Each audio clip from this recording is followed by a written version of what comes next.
You're listening to Gradient Dissent, a show about making machine learning work in the real world, and I'm your host, Lukas Biewald. Sualeh Asif is the CPO and co-founder of Cursor, one of the best loved and most exciting and popular AI products out there. It helps you with coding, helps you use LLMs to do coding. I use it all the time and I really love it. And I was just excited to ask him about how he built such a great product. I found his answers super interesting and I hope you enjoy this interview. All right. Well, thanks so much for taking the time to talk. I guess maybe this is a softball question, but I was really interested in just hearing the story of Cursor, like how you started it and what the moment was where it really started to take off, because now it's like one of the most loved products I think out there. I think that story comes from we had been really interested in sort of scaling laws, and uh, back in college, sort of I had gone on and worked on a sort of search engine type company with a friend, and there we were really bullish on language models. Because it felt like language models could really compress all the world's information, and there should be this end-to-end index of searching the internet instead of sort of many of the heuristics we've coded in over the years. It felt like you could sort of that should be the end-to-end way of doing things. And so scaling laws, doing the search engines, training large models at the time. I think Copilot was the first really big moment for us where like it was this project that was truly magical. It was fast. It felt like it kind of knew you. But then Copilot did not improve much over the coming year or two. And for us, when we saw GPT-4, we thought the ceiling for what a really, really great product was possible at that moment was really high. And then it was like pretty clear that like as the models got much better, like scaling laws progress, models get much better. The product that can be built in the future is even higher ceiling.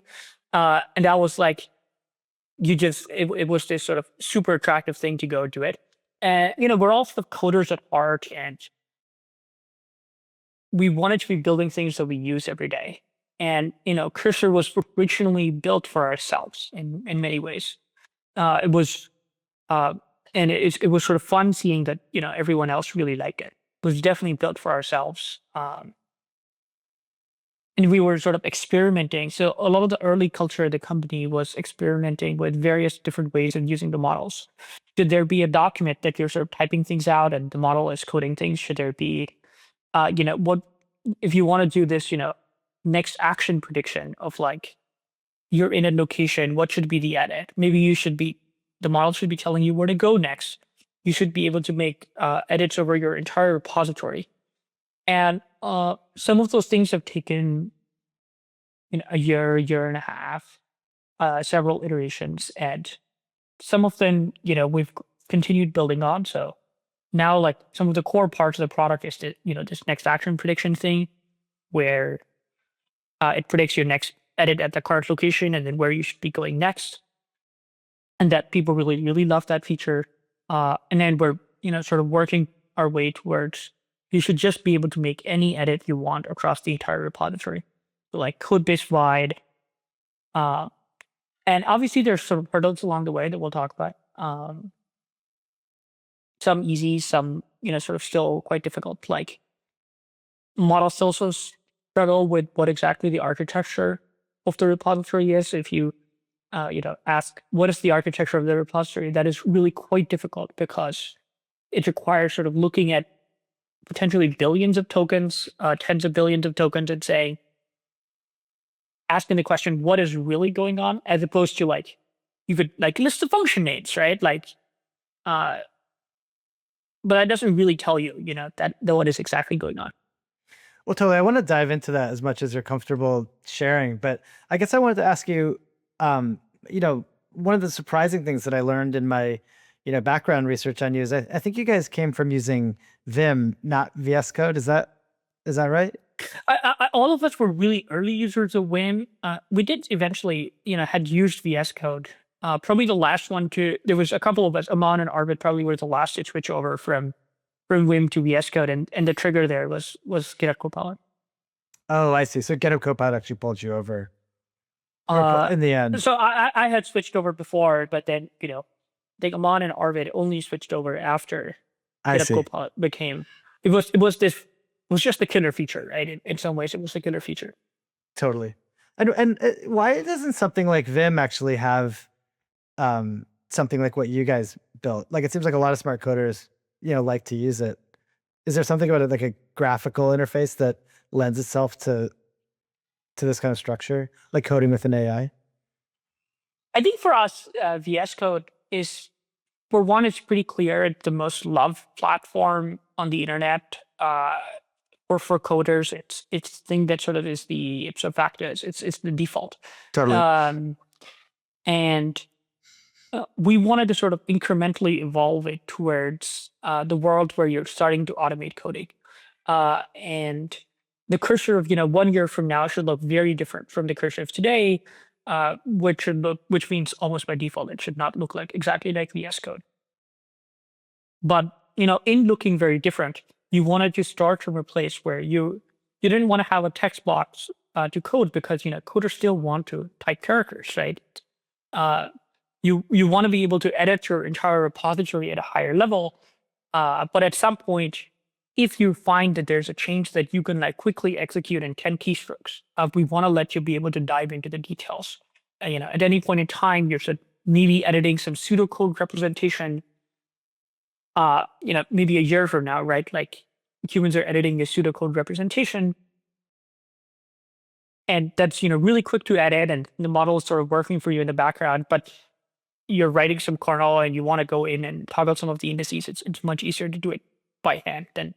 So you always, I think, developers will want this ability to go in and unless we truly believe that everything is going away, it's like you really, really want the fine grained control. Yeah, that makes sense. One thing that strikes me from what you were saying earlier about like observing that Copilot was really great, and there's all these, all this opportunity, and how do you kind of work with these AI models, is I think a lot of other people thought that at the same time. So, you had this idea that I think many people had, including a bunch of like YC companies and other products that I saw. And it seemed like Cursor emerged as kind of the winning one among these, right? So it seems like there's great product execution here, which I'm always really interested in. Like, do you have a sense for what you were doing differently than your competitors that made your product work so well? Was it like certain decisions, or was it like a process? Why questions are always really hard. I don't know. It's very hard to tell exactly Totally. what we did, right? I think there was a bunch of things where we always tried to push the ball as much as possible without being. We always wanted to be the most useful product at any moment in time. So like at the frontier, it's very easy to overpromise and underdeliver. And a lot of what we have tried to do is we didn't ship the agent until we were very confident it was something that was really useful. And we had probably done 3 agent prototypes before that we didn't ship because some version of the model would just lose track, and you could make something that was could help you in the short term and really hurt what people think of as a reliable product in the long term.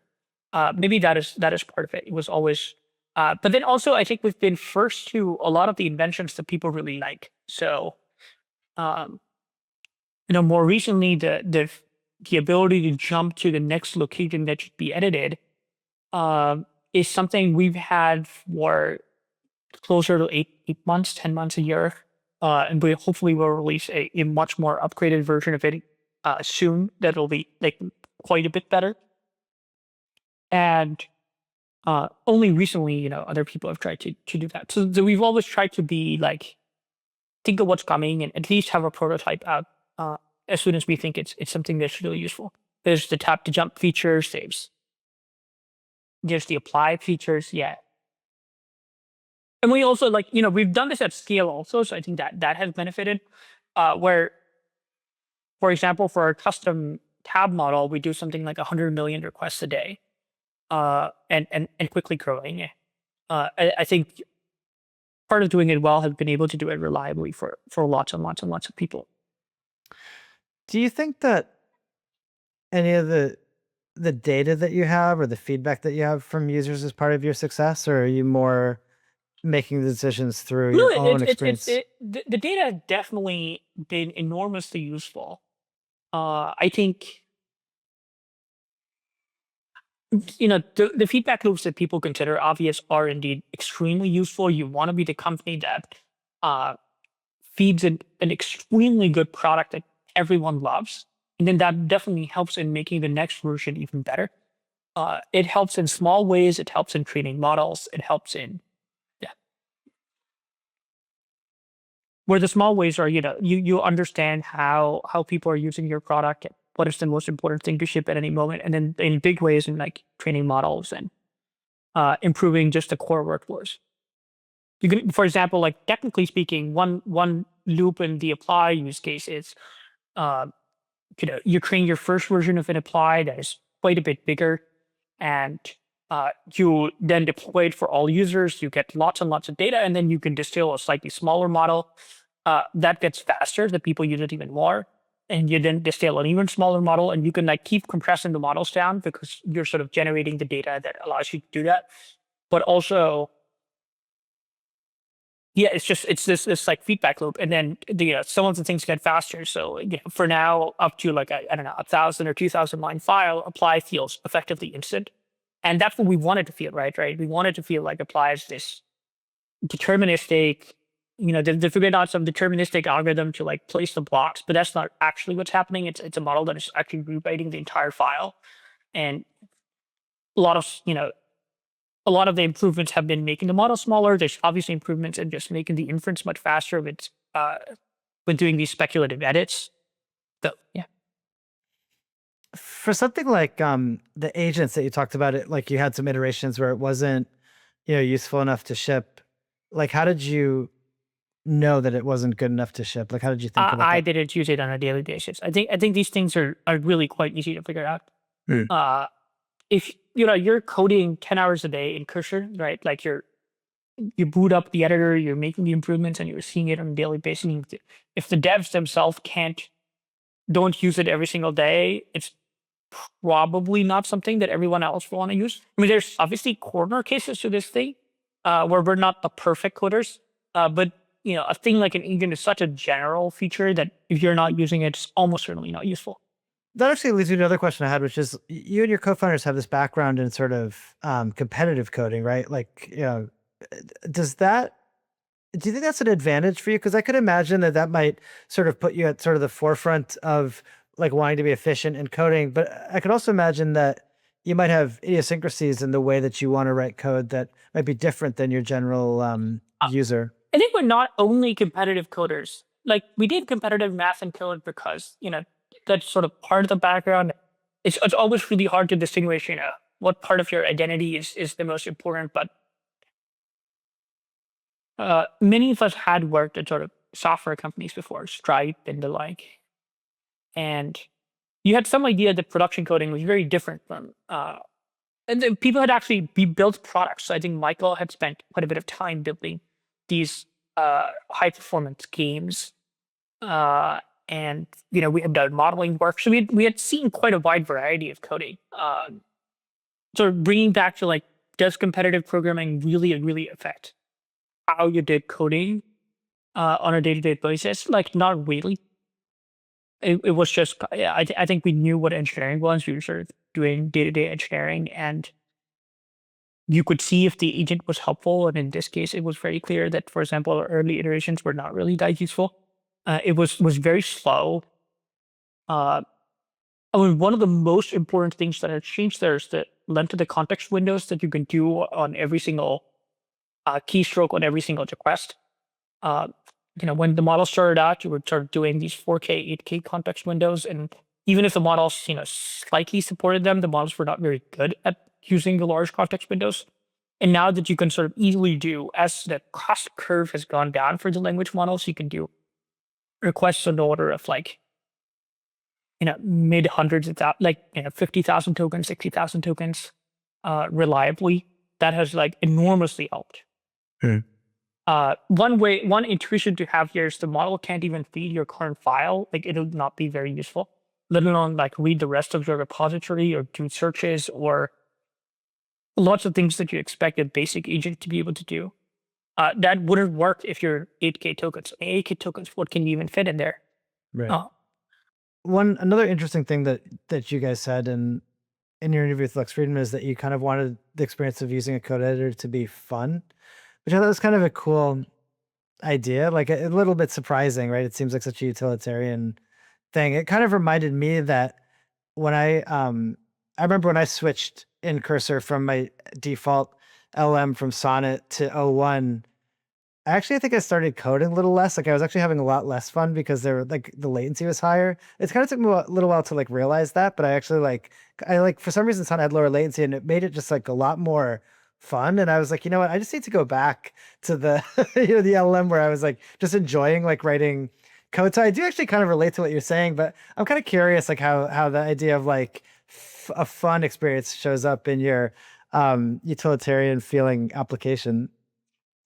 I think it just, there's always this sort of end metric, right? The end metric is how much we are enjoying using a model, and it's been very clear that we enjoy using Sonnet more than O1, Mhm. and part of it is uh, there's a few things. So one is I think Sonnet is extremely is even at scale like reliably quite fast, and I think we want to ship models that are even faster, that are better than Sonnet, that are much longer context windows, that could make edits reliably over a much larger set of your code base, for exactly the same reason, because it becomes much more fun. So it's in some sense it's this uh, hard to pin down feeling, but in some sense you know what really affects it. Like you will get bothered if you have to explain to the model again and again what you're doing, or you will get bothered if the model doesn't really understand that like you had some recently viewed file open and the model doesn't see it, and that's sort of annoying. It's just straight up annoying. So you can turn it into some methodical thing that you can like track down. Uh, but some of the inventions are just like, you know, wouldn't it be more fun if blah blah blah happened? Like, wouldn't it be more fun if you were coding and the model would just, once you started doing a refactor, you could tab to the entire thing, like 10 tabs. What would that take? And then once you think like, oh, 10 tabs would make me feel really, really happy, you can then sort of reverse engineer the exact thing. Like the modeling work that you would have to do. So like what size of the model you want to train, how much time you want to spend sort of pre-training, post-training, and RLing the models to be able to consistently do the same behavior again and again. Uh, and you could another example, right? Concrete example is you could always overtrain the tab models to be annoying. Uh, so part of just if you were to only worry about making sure that every single time it does the edit, you would over predict. Like sometimes you really want to, like you're writing against some kernel, you want to spend some time thinking and you don't want the tab model bothering you. And that's the thing you would only care about if you're making it fun and enjoyable, as opposed to something that like, yeah, so something that's like, obviously just always over predicting. But this is a pretty subjective experience that you probably couldn't pull from user data. So, like, how do you work through that internally? Do you ever have like a difference of opinion with yourselves around what's the more fun Yes. approach? Um, I think some of these decisions are subjective, but I think if you think it out, they're not always that controversial. Interesting. At the end of the day, you're trying it out. There's always some intuition where you might like over trigger in some direction, but for the most part, I think like if like there's not that much argument. Or is Sonnet more fun, or is O1 more fun? I mean, Sonnet is sort of arguably better, and hopefully there'll be like more models that are optimized towards sort of keeping you in the flow. I think you need a broad two categories of models. You need the category of models that is uh, RL towards being fast and super large context windows and just make edits across your entire code base and make you feel like you're breezing through things. And you want a category of models that is sort of trained for being extremely careful, for reviewing every single small thing before they make the edit. Maybe you do a bunch of research, they then make the edit in the background for you, and then come back to you with a PR. And in that case, the thing that will be fun is if they're more correct than not. And then fast is not the only thing that's fun. It's being correct, or how they write out, like how they prove to you that they're doing the right thing. I guess as you kind of build a bigger brand and you build, trust with users like me, why are you even asking me what model I want to use? Like I'm sort of aware of the different models, but I would sort of trust you more to know what's going to be fun and useful for me. Like why Yeah, are I you even think I think I think exposing you're that? kind of right. Yeah, I think you're kind of right. We've been part of building the trust was always showing exactly what we're using, and I think you're probably correct that we should have a default mode, and you should use the default and you should feel happy. But there's always, if you're the kind of person that wants a new mode and want to perfectly fine tune every single thing, you should be able to do that, and then there should be the simple defaulting. So there should be a release in a week or two that fixes all of this for you. Oh, here's something I've been wondering about myself quite a bit. Like, do you think there are best practices in changing the structure of my own code base or the way that I should code to make your product work even better? Like, for example, we have one engineer that's been sort of letting the LM like put in notes inside the code base of like helpful things to kind of I think help it that's like the understand the one code base. one of the things that we've been sort of speculating about. We don't actually have a really correct solution there. But this idea of like maybe there should be a readme.ai.nd Hmm. in every folder, uh, with the idea being, at any point in time, if you ask changes around any folder, the model should be able to look up what's the nearest place where there's an architecture written down that it can uh, sort of on the technical side. The thing to understand is the models are much faster at reading tokens than humans, and orders of magnitude faster than sort of ingesting these tokens. Uh, but humans have, for example, like some small things memorized. So there is obviously small differences between how we code, where the model is starting from scratch every time. So cursor tab in our code base is named CPP for being CoPilot++, and uh, the model will always sort of needs to be reminded that whenever you're searching for something that says Copilot++ or something, what you actually really need to, or whenever I say cursor tab, you should actually search for Copilot++ or something like that. So there are these facts and rules that are quite important. How I don't want the default to be, so it would be better if everyone sort of changed their way of coding. I think the obviously better approach is we just figure it out. We should just spend all the time and energy we need, and all the compute we need to really nail down the architecture that you have. Like really figure out all the facts and rules. I don't know if I have any like interesting controversial ideas for how that should be done. Someone was joking that, maybe we should email you 10 rules in the morning and you'll just like yes and no on the 10 rules, and hopefully we'll build up a corpus over time. Like you want a system that allows you to add rules and then prune bad rules. Like sometimes there will be, like if you just ask the model to look at a PR and give you some rules, then sometimes it will come up with bad rules and you need a way of pruning them out. So like what is the minimal set of rules such that all your PRs become much easier? Does the model need to look at all of the rules? I mean, we're still sort of figuring it out, but I think there's something important at the core of this that is both in terms of like how humans would change and also in terms of what we should change just to like make the defaults much better. Because not every single person will change.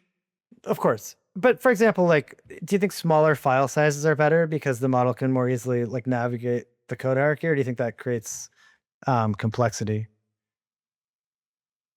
there's always some trade-off. So the funny joke is that like sometimes people will sort of keep adding to the same file more and more until the model can't edit it anymore, and then you just ask the model to refactor that file for you, because you're just like sort of in Cursor terminology, composing the file more and more.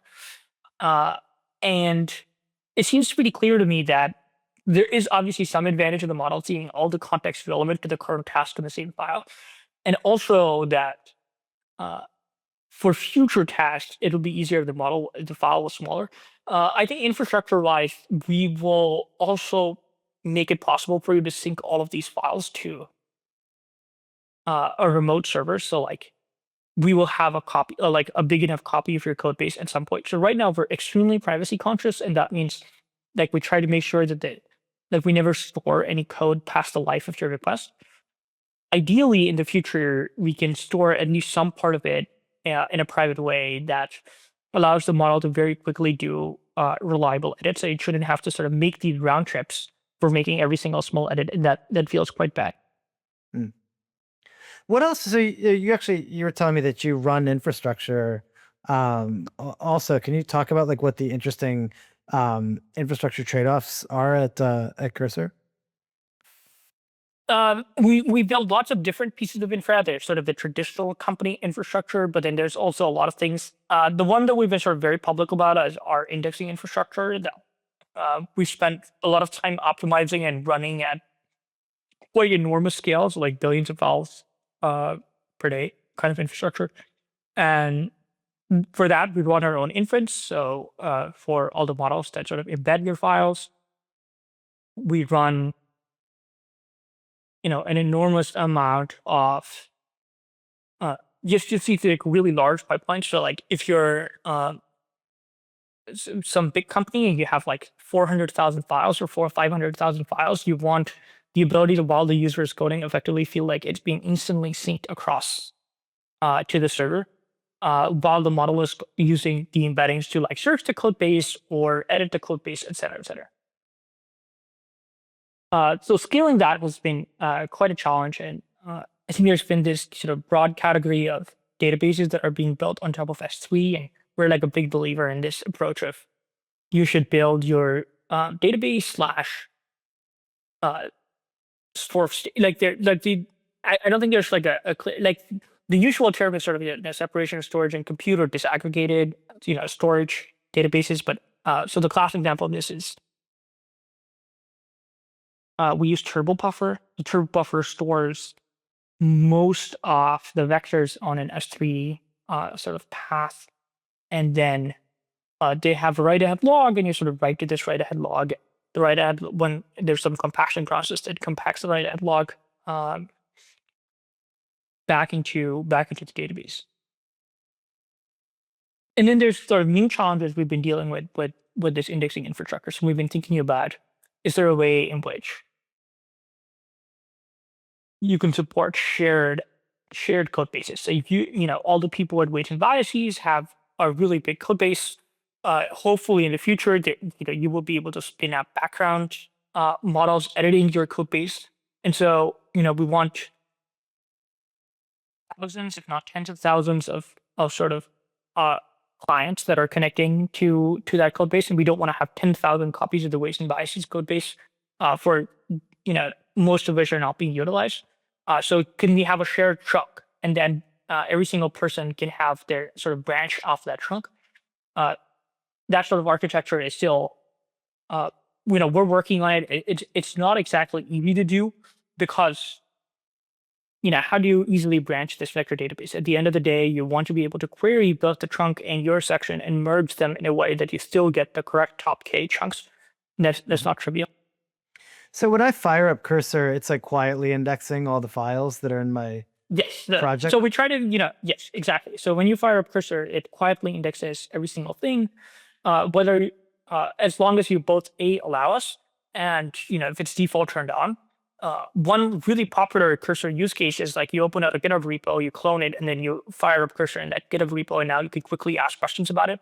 And we try our best to like make it effectively instant to you index these really, really large code bases.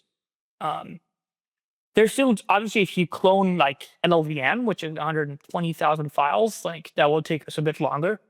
Uh, so, for example, an interesting infrastructure question for the listeners or whoever is like pondering about is like, how should you allocate these token capacity? So we at any point in time have a fixed number of GPUs, which means we have a fixed amount of token capacity. Should you be you want to index LVM or weights and biases, and that's a really large code base. And then there's a bunch of people that have a number of small code bases. Should the number of small code bases always be allowed to go through and you should be slow, or should you take a lot of the capacity in the beginning and everyone else gets like a smaller chunk in the hope that you shouldn't get a really bad experience? And that kind of question is still sort of hard to run scale. Well, how do you think about So that that? everyone. Currently we try to like keep both sides like relatively happy. So you can boost up your capacity up until the next thing, but I'm still like looking for better answers. I think we haven't spent like that much time thinking about it, but hopefully there's like a really good answer to like how do you make people happy. There's no serverless GPUs, right? Like there's no great serverless option, because at the end of the day, the amount of compute we're spending is still fixed. Lukas indexes the amount of compute is just like the amount of compute you index your code base plus the amount of compute for like every single other person that we're indexing. So in an ideal world, that'd be this phenomenal serverless thing where you could boost up your capacity, and then people can use that capacity, and then we could boost it down again, which is what would happen in CPU land. And that sort of infra has not been built for GPU land. Is indexing the main thing that your GPUs are doing? Because you're also running lots of models too. Like how do you? Yeah. So we run the tab model. Like indexing is a very small percentage of our GPUs. I mean, we run the tab models, and hopefully we'll be running much larger models in the future. And yeah, they far and away dominate most of the compute cost. I see. So the for model indexing. running the tab Yeah, model. is the main thing. so tab model is like hundreds of millions of calls per day. The big models we're running have thousands of requests every few. Okay, so without going into detail, thousands of requests going on, and so we're scaling up these models as fast as we can, and they definitely take up far more compute. It kind of makes sense. Also, they're like larger. One intuition to have is, again, you're doing tens of thousands of tokens of inference per keystroke per person, which is both really cool and also really scary if you're running the infra farms. Like obviously caching really helps, but it's still scarier than running a server. Has there been any surprises as you've like scaled up this ML infrastructure? Like, I mean, you've got to be one of the fastest scaling, ML companies ever. Like, have there been any like kind of pitfalls or like, I don't know, like what's that experience been like? Smooth? There have been glitches, but I think like again, the team is really, really talented, and we've sort of gotten over it. Nice. What about, I mean, we're talking like, maybe 2 weeks after DeepSeek came out, and then obviously caused investors to like change their mind about NVIDIA stock. Did it like update your beliefs at all? Really weird to me, because I think we're like both on the Lex pod, but also before that, we've been pretty public about using DeepSeek in many ways. And we used to use their 1.5 series models and then switched over to their V2 series model. So it was this like big shock to personally to me that like everyone was sort of like going hoo-ha, like this is some new thing. And no, they've been producing phenomenal work for a while. Their models, like I used to joke, like they were one of the 3 or 4 or 5 companies that you would trust to like produce good models, where like the numbers wouldn't feel like they were juiced up in a way that there were certain models that felt like their numbers had been a little bit too juiced up. Like by juiced up, I mean like they were really high for evaluations, but then if you use the model in practice, you would never like using the model. It's just very specific to sort of the evaluations. But DeepSeek, I felt like was very honest about things and has been producing really good models. So we've been running the DeepSeek V2 model for 8 or 10 months now, probably 12 months, something like that, on our own inference. And that's the model we've scaled up to hundreds of millions of calls. Interesting. How did you choose it? Was it like just the best? Oh, we knew they were, yeah, it was the best. It was the best. They had been producing extremely good open code models. We have our own sort of post-training stack and with URL and stuff, but for just picking a really well pre-trained base, DeepSeek does a phenomenal job. The data they train on is really good, and the model is both quite knowledgeable, quite smart, and also quite cheap to run for the tab in particular. And I think in general, I'm really excited about DeepSeek V3. I think DeepSeek V3 is actually a really well pre-trained base for large models, and I suspect it will be very useful for making these custom applications. So, I mean, you've obviously launched, like agents, and it's pretty cool, but it's also kind of contained in like how many iteration steps the agent will do and things like that. Like, where do you see kind of agents, going in the near term? I mean, like obviously inference is getting a lot cheaper. It seems like you could go much broader if you wanted to. Like what are you I think we're thinking? super focused on it. I think as people have been getting better at doing RL, the model have been getting better at both thinking and also being extremely coherent. So I think one of the things that is talked about less is how coherent the models have gotten over producing tens of thousands of tokens of output, which they were not before. I think they would sort of go into delusional mode after a couple thousand tokens immediately. And now they've gone quite a bit more coherent. And that comes from doing RL and really good post training. And I think agents were bottlenecked by that particular aspect of coherency. One of the things that makes the Sonnet experience really magical for using in an agent is that it's so coherent over such a long period of time, like over tens of tool calls. And I suspect as the tasks get harder and harder, you would need to be coherent over hundreds, if not thousands, of tool calls and working on it. One of the things that Like we I think generally, like again, like back to the mission of the company. The mission of the company is sort of what is the we want to automate as much of coding as possible, and while still having the developer in the front seat.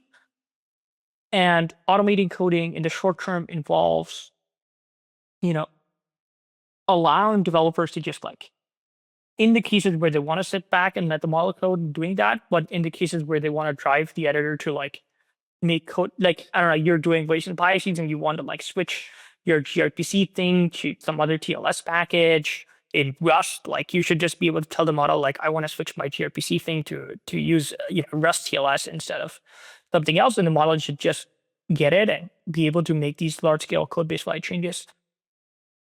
And that requires the model to be have some agent type things, because you're never going to sit down and write out exactly the spec of your code base.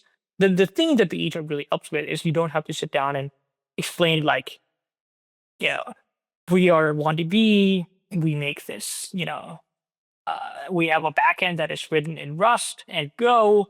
The Rust hooks up to Go in this way, and for our library we use this, and the model should just go and figure it out. My own experience of playing with agents, which is much diminished compared to yours, is that, when it breaks is kind of a challenge to debug. Like, have you built any systems internally for just even looking at like, okay, what is the agent doing? Like, why did it get in a weird loop here? Like, what's happening? Like, how do you visualize that? We're building our own infra for it for now. I suspect that there will be phenomenal products in the future that will make this much easier. For now, we same thing with building prompts. So we use this internal library called Preempt. And the way we built Preempt was it was well suited to our own needs at the time. And I think for the same sort of agent infrastructure, we'll be building our own infrastructure in the short term. And I suspect in the long term there will be somewhat phenomenal, dev tools that will come up to make it much easier to both inspect the chains, be able to stop at any point and restart the chains, be able to debug them in production when something weird goes wrong, all sorts of things that you would need to be able to run like a production system at scale. Is the agent evaluation like more also like it sounds like it's more of a vibes based approach than like specific So metrics? currently, Or it's pretty vibes based.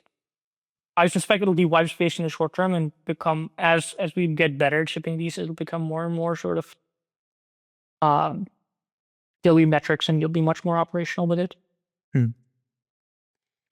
When you look at like something like a Devon or like these sort of like completely automated, like no programmer like approaches, do you view that as like competitive or interesting, or like what is I your think they're take there? interesting, and in the medium term, if you can actually take your hands off and let the model drive your entire editor, or let the model drive the entire editing process, I am totally open to it. Hmm. Uh, but in the case where it's like not really useful and kind of boring and not really that fun, like we just wait. We just what? Just wait. We just wait until it gets good enough. Like we keep training the models, and at some point it will get good enough, and then it will be really fun to use. I think in general, over a 1 to 2 year time frame, I expect that the way people will code will change. Mhm. And I don't think people, I think in the short term, that seems really scary, but I think it'll be this gradual process, and it'll be extremely natural to everyone coming in. That the way coding is changing, I think, like, for example, the change from not having a copilot to a copilot was extremely natural in retrospect. Like it was not something that was like scary to anyone, right? It was this thing that like sort of predicted the other thought, and you were like, wow, this is phenomenal. And you just sort of started using it. And then the change from going from sort of this copilot to this, um, foreground agent interface where the model does edits across multiple different files, and you're like, oh, I want to switch this to use Rust TLS, and I want to, make sure that you always use HTTP2 and blah, blah, blah, blah. Like the model gets it and it reads all the files and it makes the changes, and you can immediately review the changes very quickly and tell they're correct. And that was also pretty natural. I don't think there was any way in the middle where like people felt like disoriented. And I think the sort of going to background things, it'll be all these things are always, more gradual than one would expect. You would have expected in 2020 that, like, if I said the way you'll be coding is you'll sort of start talking to the computer and it'll make changes to random files, and you'd be like kind of freaked out. You'd think, oh, it's going to add all these bugs. It's going to be impossible to review. Like, I really enjoy coding. Why the fuck am I doing this? That like all these things would have seemed scary. And yet, 5 years in, 4 years into the language model journey of products, like things feel quite natural. So like 2021 is Copilot, 2025 we're in now, and at any point in time, making the change has not felt very disoriented. Which, It like, well, maybe in one chapter would have, but right now it's not really that disorienting.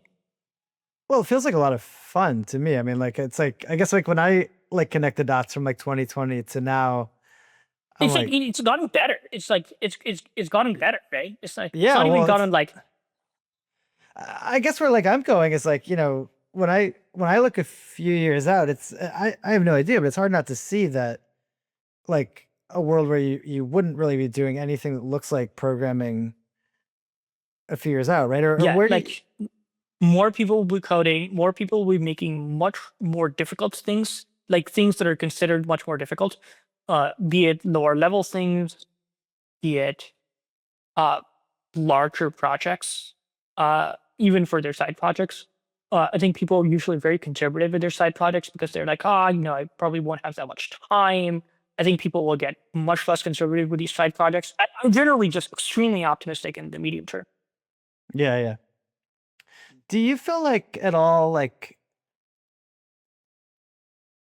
I mean, I guess first of all, like I mean, don't you think it's a totally different world where everyone can do these like monster side projects easily? Like that seems like software is a very different feeling.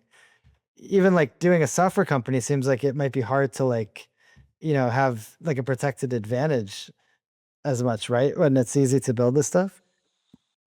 I I I can't philosophize over that. I think I'm not really scared of people having medium sized.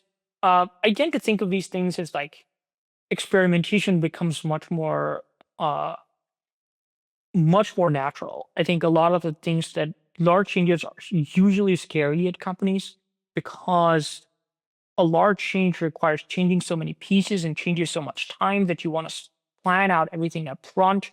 And then planning is really hard because you can't really foresee like how your production system will look if you do X, Y, Z. And everything becomes much more scary. And then you add more meetings and it becomes more formal. And then everything just becomes worse and worse over time.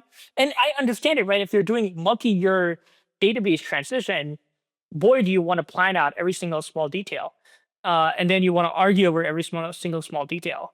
But if you can start sort of prototyping these things really quickly, maybe it becomes less talking, more coding. You have much cleaner, concrete artifacts. Um, if you're in PyTorch and you want to do a small API change in PyTorch, it'll take a year. You probably want to debate out the hell out of it. If you're in PyTorch and you can have a prototype in 3 days, maybe you should just argue over the prototype now. Is that how you do things at Cursor? Hopefully more and more so, yeah. I mean, there's still things that are scary, but definitely, I think I found myself thinking it's just much better to argue over the code. I suspect that change will continue. Awesome. Well, I guess one final question, if something comes to mind, when you think if you were sort of outside of Cursor and kind of like fresh eyes into this kind of world of AI applications and LLMs that kind of working for so many different things, is there something else that kind of excites you that you wish you had time to think about? Personally, for me, I've always wanted sort of like a really good reading experience. Both I like to spend my time sort of free time either reading or spending time even reading code bases. I think it's sort of this underrated aspect of coding that like all of us produce some of these artifacts that we poured our many years of our life into. Redis, someone has poured their life into Redis, and I really want to go read and understand Redis. What were the hard decisions? What were the easy decisions? And I think both for reading books, for reading papers, and for reading code bases, we haven't discovered the final optimal AI tool. I think hopefully Cursor will contribute to at least reading code bases, but maybe someone makes it easier to read books or to read papers. I'll be really happy. Like reading papers is still like quite an arduous process. I mean, PDF viewers, I don't love the current PDF viewer. Still, like you click a thing and it'll jump into the final thing. It feels like a lot more primitive than it should be. And I've recently been reading papers by just pasting them into one of these sort of chat apps, and things are getting better. I think in general, like it feels like there's a lot of low hanging fruit in lots of different areas of life. Okay, I got to ask, do you have what are your top recommended reading code bases? Well, so as I just mentioned, Redis is quite good if you haven't read it. It's relatively small, and it's still quite fun. Probably that's the one I'd most recommend people because it's a thing that is used by everyone, and it's just really, really well written. SQLite for sure. Also, if you haven't read SQLite, again, very well written. It's this coherent document by a very small number of people. And then I think mostly I just recommend like software that you use. You should try to go read the software that you use. I mean, some things are harder, but like I don't know. If you're a fan of Ghosty the terminal, maybe you should go spend a weekend trying to read Ghosty. Or like if you're a fan of PyTorch, maybe you should go look into why PyTorch does what it does. I think there's a lot of choices that you can sort of criticize on the outside, and people underappreciate the tremendous amount of work that people say on the PyTorch team have put in to make PyTorch like really, really easy for you to use. And this like magical experience where all the just sort of gradients flow naturally that has taken like many tens of thousands of engineering hours. I don't know if it's in the hundreds of thousands or the millions, but it's like a lot of engineering hours. Interesting. Well, thank you so much. Yeah. I really appreciate your time. Thanks so much for listening to this episode of Gradient Dissent. Please stay tuned for future episodes.